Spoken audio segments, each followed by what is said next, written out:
सारे भैन भाइयों मेरे वालों जय मसीह दी। धन्यवाद करते हैं उस सर्वशक्तिमान परमेश्वर का जिन्होंने अज थोड़े रूबरू होने का मौका दिता है। सो भैनों भाईओ आप वचन दे विचों सीखांगे। सो परमेश्वर ने मेरे मन के पाया कि अज एक वचन थोड़े नाल साझा करा पवित्र आत्मा नूं लैके जां आपां कह लईए अन्य भाषा नूं लैके।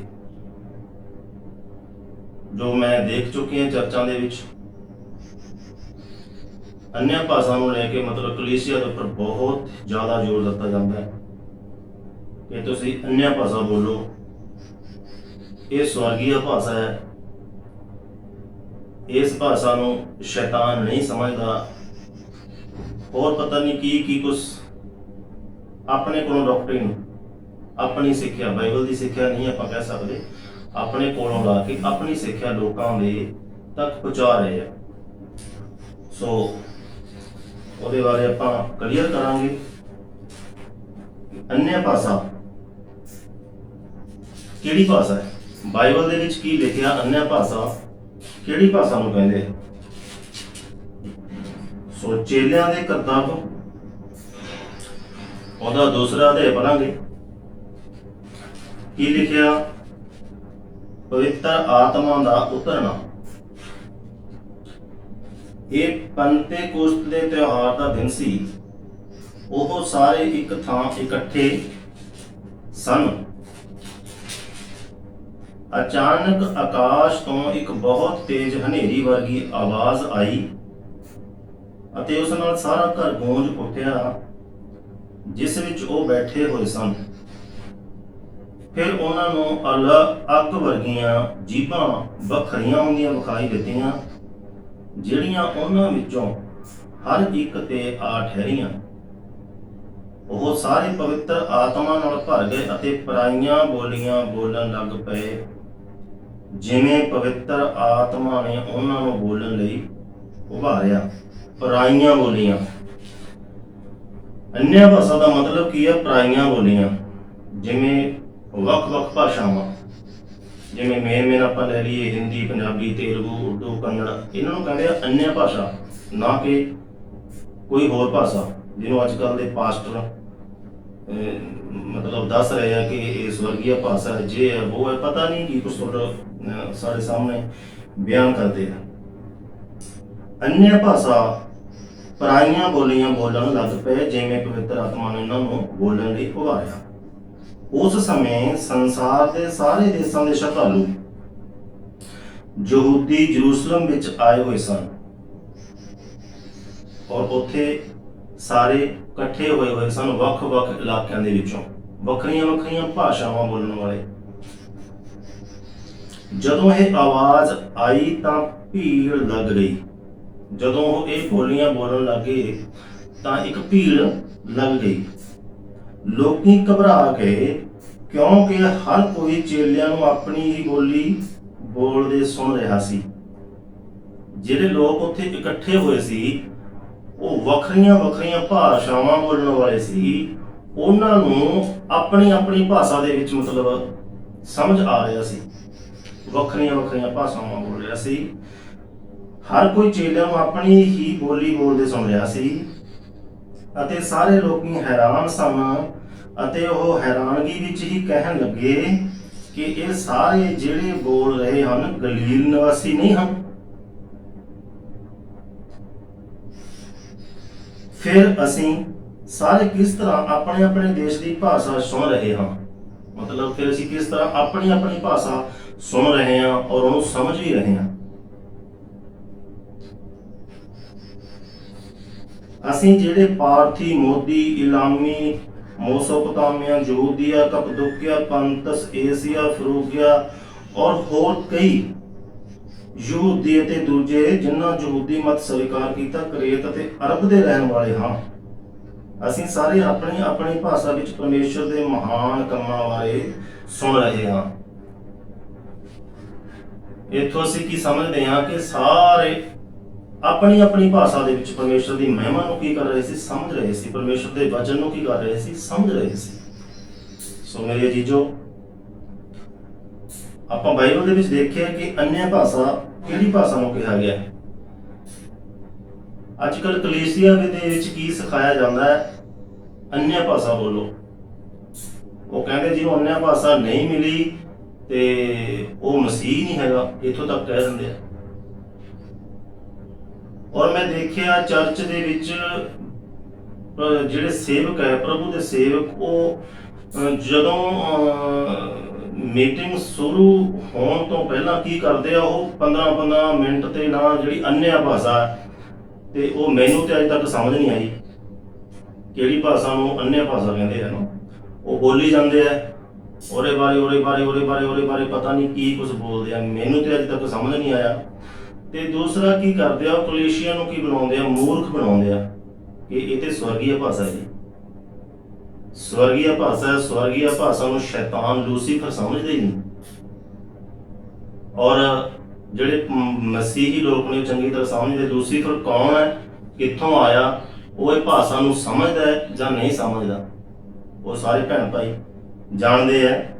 ਸੋ ਮੇਰੀ ਬੇਨਤੀ ਹੈ ਮਸੀਹੀ ਭੈਣਾਂ ਭਾਈਆਂ ਨੂੰ ਕਿ ਇਸ ਜੋ ਕਹਿੰਦੇ ਆ ਅਨਿਆ ਭਾਸ਼ਾ ਬੋਲੋ, ਤੇ ਭੈਣੋਂ ਤੇ ਭਾਈਓ, ਇਹ ਅਨਿਆ ਭਾਸ਼ਾ ਕੋਈ ਸਵਰਗੀ ਭਾਸ਼ਾ ਨਹੀਂ ਹੈ।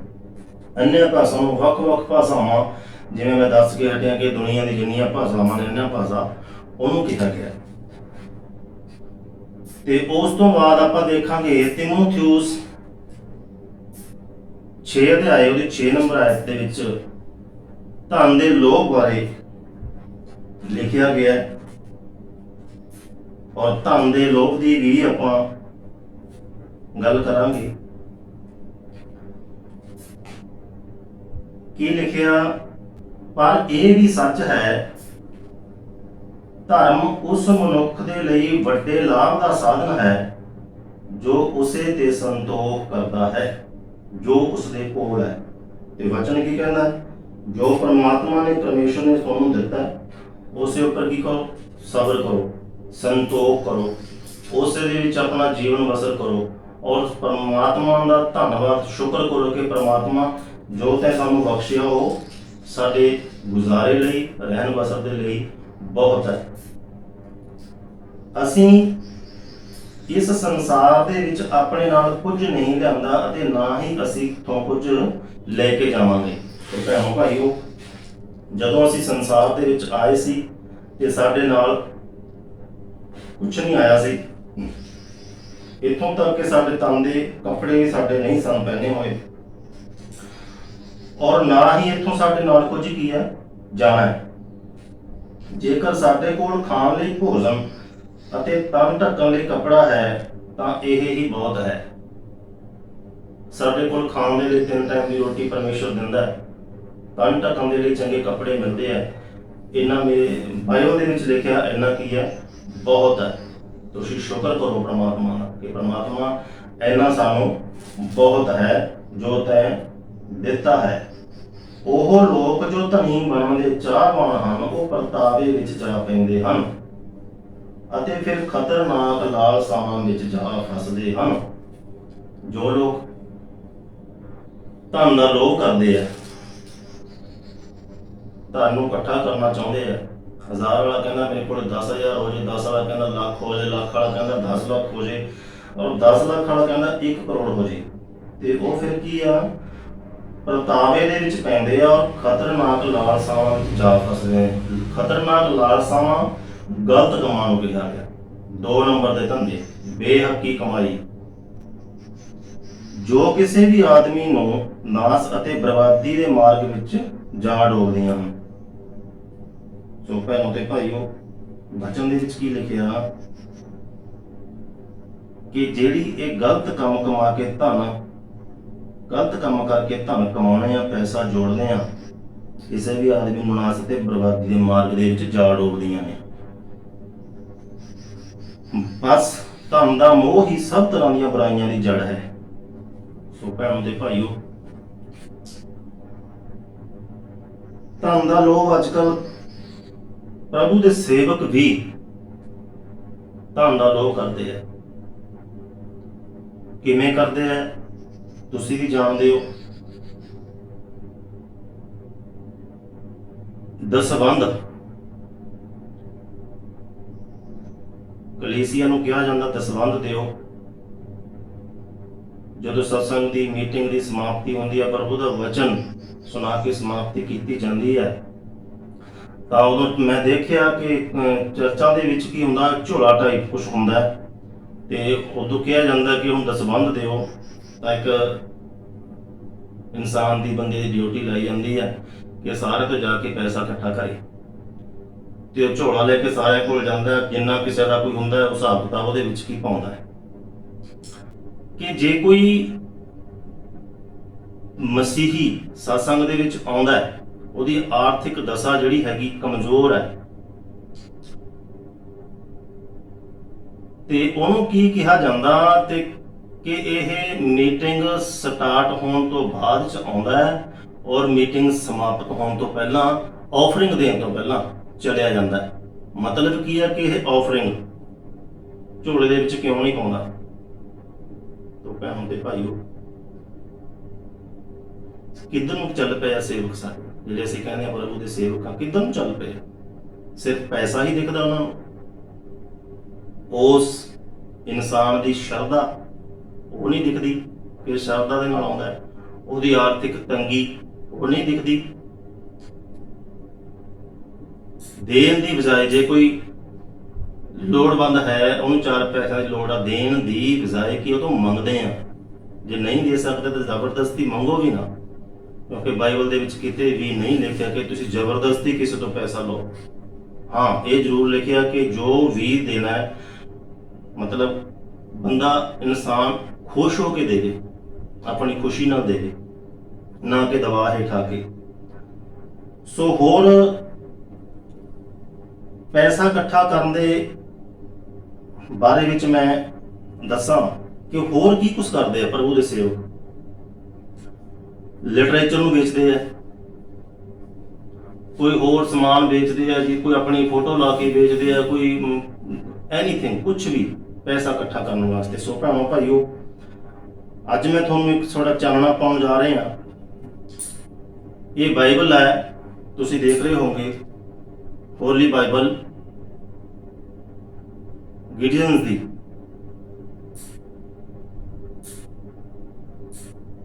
ਗਾਈਡਨ ਦੀ ਬਾਈਬਲ ਹੈ, ਇੰਗਲਿਸ਼ ਬਾਈਬਲ ਹੈ। ਔਰ ਇਹਦੇ ਫਰੰਟ ਤੇ ਪੇਜ ਤੇ ਕੀ ਲਿਖਿਆ, this Bible is placed in memory of honor of a friend of loved one through the Guardian Living Memorial Bible Plan and is not for sale। ਇਸ Bible ਨੂੰ ਕੀ ਅਸੀਂ ਵੇਚ ਨਹੀਂ ਸਕਦੇ। ਤੇ ਭੈਣੋ ਤੇ ਭਾਈਓ, ਤੁਸੀਂ ਹੈਰਾਨ ਹੋਵੋਗੇ, ਇਹ ਬਾਈਬਲ ਮੈਨੂੰ 700 ਰੁਪਏ ਦੇ ਵਿੱਚ ਦਿੱਤੀ ਗਈ ਹੈ। 700 ਰੁਪਏ ਦੇ ਵਿੱਚ। ਉਸ ਟਾਈਮ ਮੈਂ ਨਹੀਂ ਪੜ੍ਹਿਆ ਸੀ ਕੀ ਲਿਖਿਆ, ਬਾਅਦ ਦੇ ਵਿੱਚ ਪੜ੍ਹਿਆ ਮੈਂ ਫਰੰਟ ਪੇਜ ਤੇ ਕਿ and is not for sale, ਇਹ ਵੇਚਣ ਲਈ ਨਹੀਂ ਹੈ। ਸੋ ਮੈਂ ਕਹਿਣਾ ਚਾਹੁੰਦਾ, ਜਿਹਨੇ ਵੀ ਬਾਈਬਲ, ਜੋ ਵੀ ਸੇਵਕ ਨੇ ਇਹ ਬਾਈਬਲ ਮੈਨੂੰ 700 ਰੁਪਏ ਦੇ ਵਿੱਚ ਵੇਚੀ ਹੈ, ਮੈਂ ਕਹਿਣਾ ਚਾਹੁੰਦਾ ਕਿ ਉਸ ਪਰਮਾਤਮਾ ਤੋਂ, ਉਸ ਪਰਮੇਸ਼ਵਰ ਤੋਂ ਡਰੋ, ਜਿਹਨੂੰ ਇੱਕ ਦਿਨ ਲੇਖਾ ਦੇਣਾ ਹੈ। ਪੈਸੇ ਦਾ, ਕੱਲੇ ਪੈਸੇ ਦਾ ਲੇਖਾ ਦੇਣਾ ਪੈਣਾ। ਸਾਡਾ ਲਾਲਚ ਇੱਥੋਂ ਤੱਕ ਵੱਧ ਗਿਆ ਕਿ ਅਸੀਂ ਪਰਮੇਸ਼ਵਰ ਦੇ ਵਚਨ ਨੂੰ ਵੀ ਵੇਚਣ ਲੱਗ ਪਏ। ਕਿੱਥੇ ਲਿਖਿਆ ਭੈਣੋ ਦੇ ਭਾਈਓ, ਬਾਈਬਲ ਦੇ ਵਿੱਚ ਕਿੱਥੇ ਲਿਖਿਆ? ਕਿੱਥੇ ਲੇਖਾ ਦੇਵਾਂਗੇ? ਤੇ ਫਿਰ ਨੀਵਾਂ ਕਰਕੇ ਖੜੇ ਹੋਵਾਂਗੇ ਜਦੋਂ ਪਰਮੇਸ਼ਰ ਨੇ ਲੇਖਾ ਮੰਗਣਾ ਹੈ। ਸੋ ਭੈਣੋ ਤੇ ਭਾਈਓ, ਤੁਹਾਡੇ ਜਰੀਏ ਮੈਂ ਉਸ ਸੇਵਕ ਨੂੰ ਕਹਿਣਾ ਚਾਹੁੰਦਾ, ਹਜੇ ਵੀ ਮੌਕਾ ਹੈ, ਸੁਧਰ ਜਾਓ, ਹਜੇ ਵੀ ਮੌਕਾ ਹੈ। ਔਰ ਪਰਮੇਸ਼ਰ ਨੇ ਆਪਣੀ ਲਾਠੀ ਨੂੰ ਚੱਕ ਲਿਆ। ਉਹ ਇਹੋ ਜਿਹੇ ਜਿਹੜੇ ਸੇਵਕ ਆਪਣੇ ਆਪ ਨੂੰ ਸੇਵਕ ਕਹਿੰਦੇ ਆ, ਗਲਤ ਸਿੱਖਿਆਵਾਂ ਦਿੰਦੇ ਆ, ਲਿਟਰੇਚਰ ਨੂੰ ਵੇਚਦੇ ਆ, ਜੋ ਜਿੱਤੇ ਲਿਖਿਆ ਕਿ ਨਹੀਂ ਵੇਚਣਾ, ਧੱਕੇ ਨਾਲ ਜ਼ਬਰਦਸਤੀ ਪੈਸਾ ਇਕੱਠਾ ਕਰਦੇ ਆ, ਔਰ ਉਹਨਾਂ ਦੇ ਐਕਸਪੋਜ਼ ਹੋਣ ਦਾ ਟਾਈਮ ਆ ਗਿਆ। ਤੁਸੀਂ ਦੇਖੋਗੇ ਭੈਣੋਂ ਤੇ ਭਾਈਓ, ਆਉਣ ਵਾਲੇ 5-6 ਮਹੀਨਿਆਂ ਦੇ ਵਿੱਚ ਸਾਰੇ ਐਕਸਪੋਜ਼ ਹੋ ਜਾਣੇ ਆ। ਜਿਹੜੇ ਸਹੀ ਸਿੱਖਿਆ ਵਾਲੇ ਆ ਇੱਕ ਸਾਈਡ ਹੋ ਜਾਣਗੇ, ਗਲਤ ਸਿੱਖਿਆਵਾਂ ਦੇਣ ਵਾਲੇ ਇੱਕ ਸਾਈਡ ਹੋ ਜਾਣਗੇ। ਸਮਾਂ ਬਹੁਤ ਨੇੜੇ ਆ ਗਿਆ। ਆਉਣ ਵਾਲੇ 5-6 ਮਹੀਨਿਆਂ ਦੇ ਵਿੱਚ ਅਸੀਂ ਦੇਖਾਂਗੇ ਪਰਮੇਸ਼ਰ ਦੇ ਰੰਗਾਂ ਨੂੰ। ਸੋ ਮੈਂ ਫਿਰ ਕਹਿਣਾ ਚਾਹੁੰਦਾ, ਹਜੇ ਵੀ ਆਪਣੇ ਆਪ ਦਾ ਸੁਧਾਰ ਕਰੋ, ਹਜੇ ਵੀ ਮੌਕਾ ਹੈ।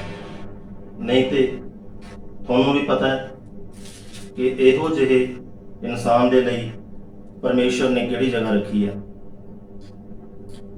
ਸੋ ਭੈਣੋ ਤੇ ਭਾਈਓ, ਅੱਗੋਂ ਅਸੀਂ ਪੜਾਂਗੇ ਸੰਤ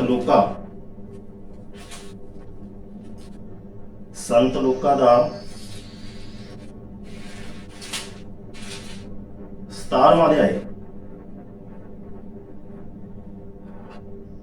ਇਹਦੇ ਵਿੱਚ ਠੋਕਰ ਦੇ ਬਾਰੇ ਲਿਖਿਆ ਗਿਆ। ਮੈਂ ਆਪਣੀ ਅੱਖੀਂ ਦੇਖ ਚੁੱਕਿਆ ਕਿ ਕਈ ਭੈਣ ਭਰਾ ਚਰਚ ਨੂੰ ਛੱਡ ਕੇ ਕਿਉਂ ਜਾਂਦੇ ਆ, ਇੱਕ ਚਰਚ ਨੂੰ ਛੱਡ ਕੇ ਦੂਜੀ ਚਰਚ ਦੇ ਵਿੱਚ ਕਿਉਂ ਜਾਂਦੇ ਆ। ਪ੍ਰਭੂ ਯੀਸ਼ੂ ਨੇ ਆਪਣੇ ਚੇਲਿਆਂ ਨੂੰ ਆਖਿਆ, ਠੋਕਰਾਂ ਦਾ ਨਾਂ ਲੱਗਣਾ ਅਤੇ ਪਾਪ ਵਿੱਚ ਨਾ ਡਿੱਗਣਾ ਤਾਂ ਅਣਹੋਣਾ ਹੈ, ਪਰ ਅਫਸੋਸ ਹੈ ਉਸ ਆਦਮੀ ਉੱਤੇ ਜੋ ਇਹਨਾਂ ਠੋਕਰਾਂ ਦਾ ਕਾਰਨ ਹੁੰਦਾ ਹੈ, ਜੋ ਇਹਨਾਂ ਛੋਟਿਆਂ ਵਿੱਚੋਂ ਕਿਸੇ ਇੱਕ ਨੂੰ ਪਾਪ ਦੇ ਰਾਹ ਉੱਤੇ ਪਾਉਂਦਾ ਹੈ। ਇੱਕ ਪਰਮੇਸ਼ਰ ਨਾਲ, ਪਰਮਾਤਮਾ ਨਾਲ ਜੁੜਿਆ ਇਨਸਾਨ ਜਦੋਂ ਕਿਸੇ ਨੂੰ ਠੋਕਰ ਲੱਗ ਕੇ ਚਰਚ ਦੇ ਵਿੱਚੋਂ ਜਾਂਦਾ ਹੈ ਜਾਂ ਪ੍ਰਭੂ ਤੋਂ ਦੂਰ ਹੋ ਜਾਂਦਾ ਹੈ, ਤਾਂ ਫਿਰ ਉਹ ਦੁਨਿਆਵੀ ਗੱਲਾਂ ਦੇ ਵਿੱਚ ਪੈ ਕੇ ਪਾਪ ਕਰਨ ਲੱਗ ਜਾਂਦਾ ਹੈ। ਤੋ ਇਹਦਾ ਕਸੂਰਵਾਰ ਕੌਣ ਹੈ? ਠੋਕਰ ਲੱਗਣ ਵਾਲਾ, ਜਿਹਦੇ ਕਾਰਨ ਠੋਕਰ ਲੱਗੀ। ਭੈਣੋ ਦੇ ਭਾਈਓ, ਤੁਸੀਂ ਚੰਗੀ ਤਰ੍ਹਾਂ ਸਮਝਦੇ ਹੋਵੋਗੇ ਕਦੋਂ ਇਨਸਾਨ ਵੱਖ ਹੁੰਦਾ। ਜੋ ਕੋਈ ਵੀ ਇਨਸਾਨ ਚਰਚ ਦੇ ਵਿੱਚ ਇਮਾਨਦਾਰੀ ਨਾਲ, ਸੇਵਾ ਭਾਵਨਾ ਨਾਲ ਕੰਮ ਕਰਦਾ ਹੈ, ਤਾਂ ਉਸਦੇ ਕੰਮਾਂ ਦੀ ਕਦਰ ਨਾ ਕਰਦੇ ਹੋਏ ਉਸ ਨੂੰ ਅਣਦੇਖਿਆ ਕੀਤਾ ਜਾਂਦਾ ਹੈ। ਜਾਂ ਦੂਜੇ ਪਾਸੇ ਆਪਾਂ ਕਹਿ ਲਈਏ, ਮੈਂ ਜਿੱਥੋਂ ਤੱਕ ਮੈਂ ਜਾਣਦਾ, ਇੱਕ ਭੈਣ ਨੂੰ ਮੈਂ ਜਾਣਦਾ, ਉਹ ਭੈਣ ਬਹੁਤ ਛੋਟਾ ਜਿਹਾ ਕੰਮ ਕਰਦੀ ਸੀ, ਬਹੁਤ ਛੋਟਾ ਕੰਮ ਆਪਾਂ ਜਿਹਨੂੰ ਕਹਿ ਲਈਏ, ਪਰ ਉਹ ਉਸ ਕੰਮ ਦੇ ਵਿੱਚੋਂ ਮਹੀਨੇ ਦੀ ਮਹੀਨੇ ਚਰਚ ਦੇ ਕਿਰਾਏ ਵਾਸਤੇ ਕੀ ਕਰਦੀ ਸੀ? ਦਸਵੰਧ ਕਰਦੀ ਸੀ। ਭੈਣ ਦੇ ਭਾਈ, ਬਹੁਤ ਵੱਡੀ ਗੱਲ ਹੈ। ਮੈਨੂੰ ਨਹੀਂ ਪਤਾ ਕਿੰਨਾ ਕੱਢਦੀ ਸੀ, 100, 200, 500, 400, ਮੈਨੂੰ ਨਹੀਂ ਪਤਾ, ਪਰ ਮੈਂ ਦੇਖਿਆ ਕਿ ਉਹ ਮਹੀਨੇ ਦੀ ਮਹੀਨੇ ਚਰਚ ਦੇ ਕਿਰਾਏ ਦੇ ਵਿੱਚ ਯੋਗਦਾਨ ਜ਼ਰੂਰ ਪਾਉਂਦੀ ਸੀ। ਉਹਦੇ ਅੰਦਰ ਕੀ ਸੀ? ਵਿਸ਼ਵਾਸ, ਸ਼ਰਧਾ ਭਾਵਨਾ। ਪਰ ਉਸ ਭੈਣ ਨੂੰ ਵੀ ਨਹੀਂ ਬਖਸ਼ਿਆ ਗਿਆ, ਉਸ ਨੂੰ ਵੀ ਚਰਚ ਤੋਂ ਦੂਰ ਕਰ ਦਿੱਤਾ ਗਿਆ। ਇਹਨੂੰ ਕਹਿੰਦੇ ਠੋਕਰ ਲੱਗਣਾ। ਠੋਕਰ ਦਾ ਕਾਰਨ ਕੌਣ ਬਣਿਆ? ਸੇਵਕ, ਜੋ ਆਪਣੇ ਆਪ ਨੂੰ ਕੀ ਹੈ? ਪ੍ਰਭੂ ਦਾ ਸੇਵਕ ਖਵਾਉਣਾ। ਠੋਕਰ ਦਾ ਕਾਰਨ ਬਣਿਆ। ਕੀ ਲਿਖਿਆ? ਇਹੋ ਜਿਹੇ ਆਦਮੀ ਲਈ ਚੰਗਾ ਹੁੰਦਾ ਕਿ ਉਸਦੇ ਗਲ ਵਿੱਚ ਚੱਕੀ ਦਾ ਪੁੜ ਬੰਨ੍ਹ ਕੇ ਉਸ ਨੂੰ ਸਮੁੰਦਰ ਵਿੱਚ ਡੋਬ ਦਿੱਤਾ ਜਾਂਦਾ। ਤੋ ਭੈਣੋ ਤੇ ਭਰਾਵੋ, ਕਿੱਡੀ ਵੱਡੀ ਸਜ਼ਾ ਬਾਈਬਲ ਦੇ ਵਿੱਚ ਲਿਖੀ ਹੈ ਕਿ ਜੋ ਕਿਸੇ ਮਸੀਹੀ ਦੀ ਠੋਕਰ ਦਾ ਕਾਰਨ ਬਣਦਾ ਹੈ, ਉਹਨੂੰ ਦੱਸਿਆ ਗਿਆ ਕਿ ਉਹਦੇ ਗਲ ਦੇ ਵਿੱਚ ਚੱਕੀ ਦਾ ਪੁੜ ਬੰਨ੍ਹ ਕੇ ਉਸ ਨੂੰ ਸਮੁੰਦਰ ਵਿੱਚ ਡੋਬ ਦਿੱਤਾ ਜਾਂਦਾ। ਕਿਸੇ ਦੀ ਠੋਕਰ ਦਾ ਕਾਰਨ ਤਾਂ ਨਾ ਬਣਦਾ, ਕਿਸੇ ਦੇ ਦਿਲ ਨੂੰ ਠੇਸ ਤਾਂ ਨਾ ਪਹੁੰਚਦੀ, ਉਹ ਇਨਸਾਨ ਚਰਚ ਨੂੰ ਛੱਡ ਕੇ ਤਾਂ ਨਾ ਜਾਂਦਾ। ਭੈਣੋ ਤੇ ਭਾਈਓ, ਬੜੇ ਦੁੱਖ ਨਾਲ ਕਹਿਣਾ ਪੈਂਦਾ ਹੈ, ਇਹੋ ਜਿਹੇ ਸੇਵਕਾਂ ਨੂੰ ਕੀ ਕਹੋਗੇ? ਸੇਵਕ ਕਹੋਗੇ, ਭੇਡ ਕਹੋਗੇ ਜਾਂ ਭੇੜੀਆ ਕਹੋਗੇ? ਹਾਲਾਂਕਿ ਮੈਂ ਚਾਹੁੰਦਾ ਕਿ ਇਹ ਵੀਡੀਓ ਉਹਨਾਂ ਤੱਕ ਪਹੁੰਚੇ। ਪਰਮੇਸ਼ਰ ਤੋਂ ਡਰ ਕੇ ਕਹਿੰਦੇ ਆ ਕਿ ਸਾਨੂੰ ਕਿਸੇ ਦਾ ਕੋਈ ਡਰ ਨਹੀਂ ਹੈ, ਕਿਉਂਕਿ ਅਸੀਂ ਸਹੀ ਸਿੱਖਿਆ ਤੁਹਾਡੇ ਤੱਕ ਪਹੁੰਚਦੀ ਕਰ ਰਹੇ ਹਾਂ। ਜੋ ਬਾਈਬਲ ਦੇ ਵਿੱਚ ਲਿਖਿਆ ਸਾਊਂਡ ਡਾਕਟ੍ਰਿਨ, ਖਰੀ ਸਿੱਖਿਆ, ਆਪਣੇ ਕੋਲੋਂ ਲਾ ਕੇ ਨਹੀਂ, ਆਪਣੇ ਕੋਲੋਂ ਤੋੜ ਮਰੋੜ ਕੇ ਨਹੀਂ। ਜਿਵੇਂ ਕਹਿੰਦੇ ਆ ਅਨਿਆ ਭਾਸ਼ਾ ਨੂੰ ਸਵਰਗੀ ਭਾਸ਼ਾ ਦੱਸੀ ਜਾਂਦੀ ਆ ਕਿ ਬੋਲੋ ਕਿ ਸਵਰਗੀ ਭਾਸ਼ਾ ਇਹ ਸਵਰਗ ਤੋਂ ਮਿਲਦੀ ਹੈ।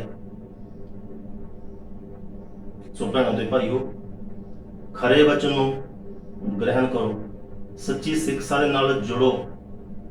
ਇਹ ਝੂਠੀਆਂ ਸਿੱਖਿਆਵਾਂ ਦੇਣ ਵਾਲਿਆਂ ਨੂੰ ਲੈਫਟ ਕਰ ਦਿਓ। ਇਹ ਆਪ ਤੇ ਡੁੱਬਣਗੇ ਹੀ ਡੁੱਬਣਗੇ, ਤੁਹਾਨੂੰ ਵੀ ਲੈ ਡੁੱਬਣਗੇ। ਔਰ ਅੱਗੇ ਸੰਤ ਲੋਕਾਂ ਦੇ ਵਿੱਚ ਲਿਖਿਆ, ਉਹ ਵੀ ਅਸੀਂ ਦੇਖਾਂਗੇ, ਗੁਆਚੀ ਭੇਡ ਦੇ ਬਾਰੇ ਲਿਖਿਆ। ਕਿਉਂਕਿ ਮੈਂ ਇਹ ਗੱਲ ਕਈ ਵਾਰੀ ਕਹਿ ਚੁੱਕਿਆ ਸੀ ਕਿ ਪਾਸਟਰ ਜੀ ਚਰਚ ਛੱਡ ਕੇ ਜਾਂਦੇ ਆ।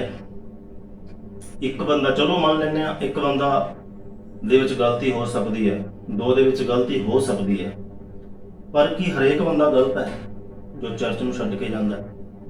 ਅਸੀਂ ਆਪਣੀ ਉੱਥੇ ਕੋਈ ਗਲਤੀ ਨਹੀਂ ਮੰਨਦੇ, ਕਿਹਦੀ ਠੋਕਰ ਕਾਰਨ ਉਹ ਚਰਚ ਨੂੰ ਛੱਡ ਕੇ ਜਾ ਰਿਹਾ? ਭੈਣੋ ਤੇ ਭਾਈਓ, ਮੈਂ ਆਪਣੇ ਨਾਲ ਹੰਢਾ ਚੁੱਕੀਆਂ ਚੀਜ਼ਾਂ, ਔਰ ਫਿਰ ਵੀ ਸ਼ੁਕਰ ਕਰਦੇ ਹਾਂ, ਸਾਡੇ ਧੰਨਵਾਦ ਕਰਦੇ ਹਾਂ ਪ੍ਰਭੂ ਦੇ ਦਾਸ ਪਾਸਟਰ ਡੈਨੀਅਲ ਰਾਜ ਦਾ, ਜਿਹਨੇ ਸਾਨੂੰ ਖਰੀ ਸਿੱਖਿਆ ਸਾਡੇ ਤੱਕ ਪਹੁੰਚਾਈ ਔਰ ਸਾਨੂੰ ਚੰਗੇ ਮਾੜੇ ਦੀ ਪਰਖ ਕਰਨੀ ਸਿਖਾਈ, ਸਾਨੂੰ ਵਚਨ ਸਿਖਾ ਰਹੇ। ਵਚਨ ਕੀ ਕਹਿੰਦਾ, ਬਾਈਬਲ ਕੀ ਕਹਿੰਦੀ ਹੈ?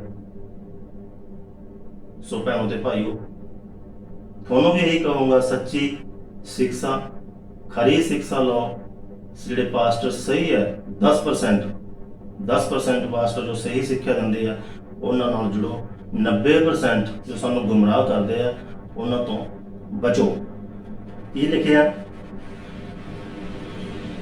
ਇੱਕ ਵਾਰੀ ਬਹੁਤ ਸਾਰੇ ਟੈਕਸ ਲੈਣ ਵਾਲੇ ਅਤੇ ਪਾਪੀ ਲੋਕ ਯਿਸੂ ਦਾ ਉਪਦੇਸ਼ ਸੁਣ ਲਈ ਉਹਨਾਂ ਕੋਲ ਆਏ।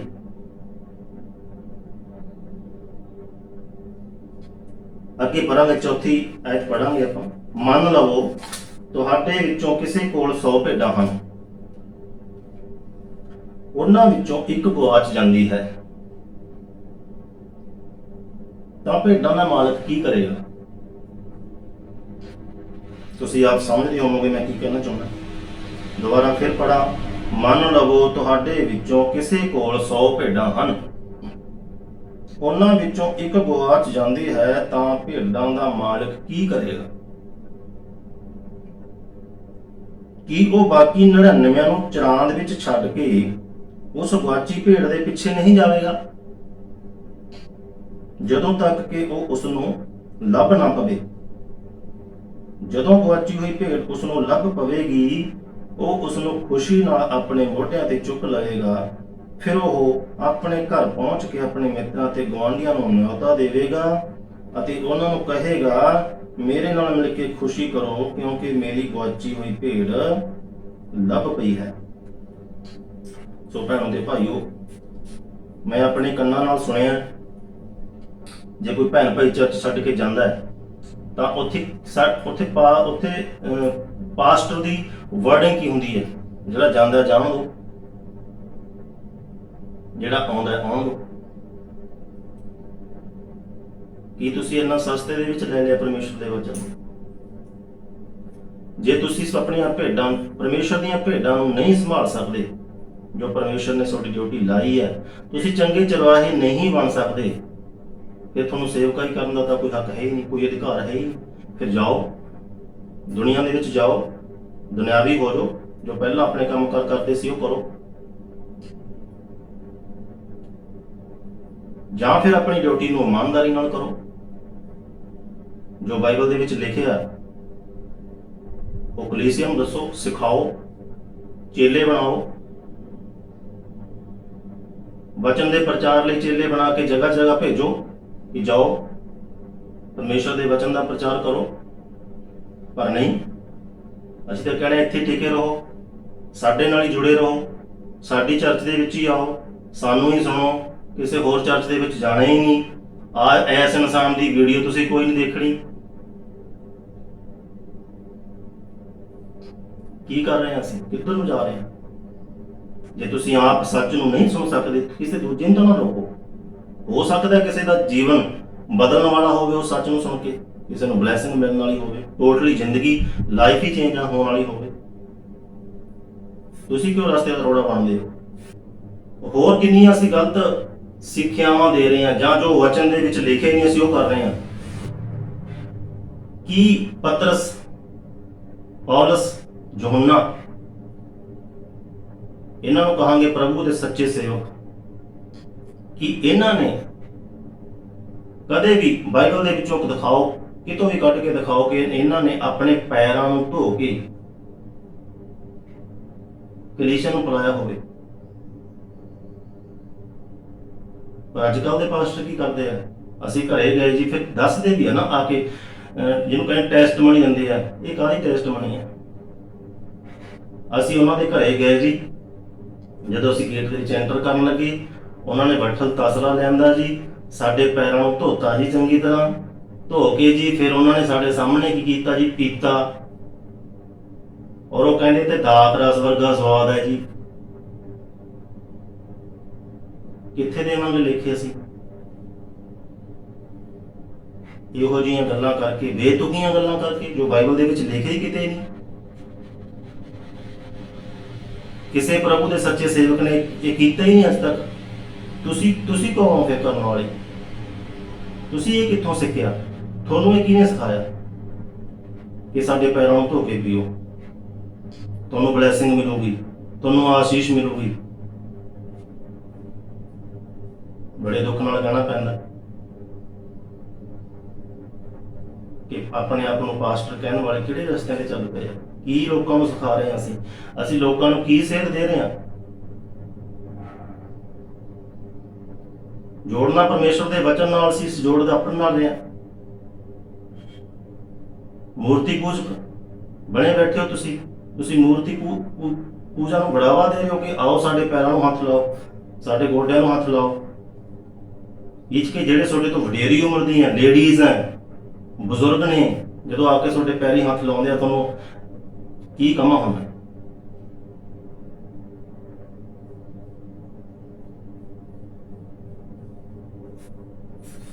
ਕੀ ਕਮਾ?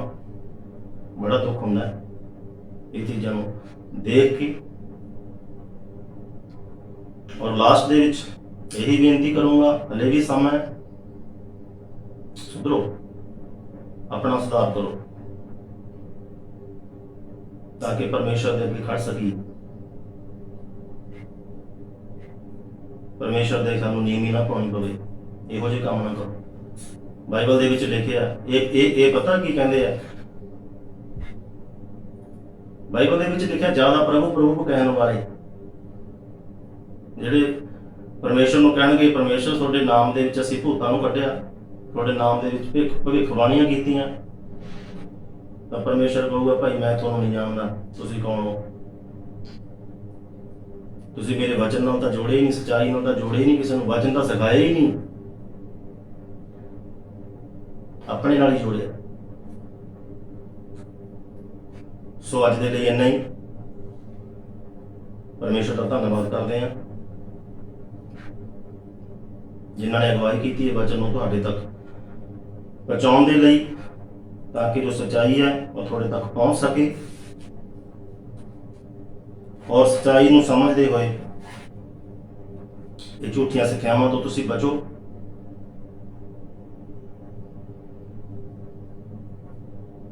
ਆਪਣੇ ਪਾਸਟਰ ਨੂੰ ਫਲਾਂ ਤੋਂ ਪਹਿਚਾਣੋ। ਫਲਾਂ ਤੋਂ ਤਾਂ ਪਹਿਚਾਣਾਂਗੇ ਭਾਈਓ ਤੇ ਭਾਈਓ ਜੇ ਬਾਈਬਲ ਨੂੰ ਚੰਗੀ ਤਰ੍ਹਾਂ ਪੜ੍ਹਾਂਗੇ। ਕਿਸ ਤਰ੍ਹਾਂ ਅਸੀਂ ਉਹਨਾਂ ਦੇ ਫਲਾਂ ਤੋਂ ਉਹਨੂੰ ਪਹਿਚਾਣ ਸਕਦੇ ਹਾਂ? ਮੈਂ ਤਾਂ ਪਹਿਚਾਣ ਗਏ ਭਾਈ ਭੈਣੋਂ ਤੇ ਭਾਈਓ, ਮੈਂ ਚਾਹੁੰਦਾ ਤੁਸੀਂ ਵੀ ਪਹਿਚਾਣੋ, ਤੁਸੀਂ ਵੀ ਨਰਕ ਦੇ ਭਾਗੀ ਨਾ ਬਣੋ।